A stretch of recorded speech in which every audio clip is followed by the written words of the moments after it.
Hi guys, ನನ್ನ ಇವತ್ತಿನ ಒಂದು ವಿಡಿಯೋಗೆ ನಿಮಗೆಲ್ಲರಿಗೂ ಸ್ವಾಗತ. ವಿಡಿಯೋವನ್ನು ನೋಡಿ ಗೈಸ್. ಹಾಯ್ ಗೈಸ್, ಇವತ್ತಿನ ವಿಡಿಯೋಗೆ ನಿಮಗೆಲ್ಲರಿಗೂ ಸ್ವಾಗತ. ಸೊ ನಾವು ಇವತ್ತು ಈ ಒಂದು ಗೋಡಾನಲ್ಲಿ ಮಣ್ಣನ್ನು ಲೆವೆಲ್ ಮಾಡ್ತಾ ಇದ್ದೇವೆ. ಸೊ ಹಾಗೆ ಸ್ವಲ್ಪ ವಿಡಿಯೋನ ಸ್ವಲ್ಪ ಸ್ಪೀಡ್ ಮಾಡ್ತೇವೆ ಗೈಸ್. ಹಾಗೆ ನೋಡ್ತಾ ಇರಿ ಕೊನೆಯವರೆಗೂ ವಿಡಿಯೋ.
ಸೊ ಗೈಸ್, ನಾವೀಗ ಅರ್ಧ ಮಾಡಿ ಆಯಿತು, ಇನ್ನೂ ಅರ್ಧ ಬಾಕಿ ಇದೆ.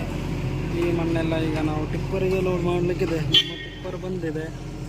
ಸೊ ಯಾರೆಲ್ಲ ನನ್ನ ವಿಡಿಯೋ ನೋಡ್ತಾ ಇದ್ದಾರೆ ಒಂದು ಸಬ್ಸ್ಕ್ರೈಬ್ ಮಾಡಿಲ್ಲ ಅಂದರೆ ಸಬ್ಸ್ಕ್ರೈಬ್ ಮಾಡಿ, ಹಾಗೆ ವಿಡಿಯೋಗೆ ಒಂದು ಲೈಕ್ ಮಾಡಿ, ಬೆಲ್ ಬಟನ್ ಸಹ ಕ್ಲಿಕ್ ಮಾಡಿ. ಫೈನಲಿ ನಮ್ಮ ಕೆಲಸ ಮುಗಿತು ಗೈಸ್. ನೋಡಿ, ಇಲ್ಲಿ ಲೆವೆಲ್ ಮಾಡಿದ್ದೇವೆ. ನಮ್ಮ ಇಟಾಚಿ ಇಲ್ಲಿ ಪಾರ್ಕ್ ಮಾಡಿದ್ದೇವೆ. ಮತ್ತು ಇದು ಒಂದು ಮಾರ್ಗ ಮಾಡಿದ್ದು, ಡೋಸರಿಂದ ಕ್ಲೀನ್ ಮಾಡಿದ್ದು. ಇಷ್ಟು ಪೂರ್ತಿ ಟಿಪ್ಪರಿಗೆ ಲೋಡ್ ಮಾಡಿ ಮಣ್ಣು ಆ ಕಡೆ ಹಾಕಿದ್ದು ನೀವು ನೋಡ್ತಾ ಇದ್ದೀರಾ. ಇಲ್ಲಿ ಹಾಕಿದ್ದು ಈ ಗೋಡನಲ್ಲಿ ಲೆವೆಲ್ ಮಾಡಿ ಆಯ್ತು ಗೈಸ್. ಸರಿಯಾಗಿ ಕಾಣ್ತಾ ಇಲ್ಲ ಕತ್ತೆ ಇರೋದ್ರಿಂದ. ನೋಡಿ ಈಗ ಟೈಮ್ ನೋಡಿ 7 ಗಂಟೆ ಆಗಿದೆ. ಈಗ ಮುಗಿದಿದ್ದಷ್ಟೇ ಕೆಲಸ. ಕೊನೆಯವರೆಗೂ ವಿಡಿಯೋ ನೋಡೋದಕ್ಕೆ ಧನ್ಯವಾದಗಳು ಗೈಸ್. ಸಿಗುವ ನೆಕ್ಸ್ಟ್ ವಿಡಿಯೋದಲ್ಲಿ.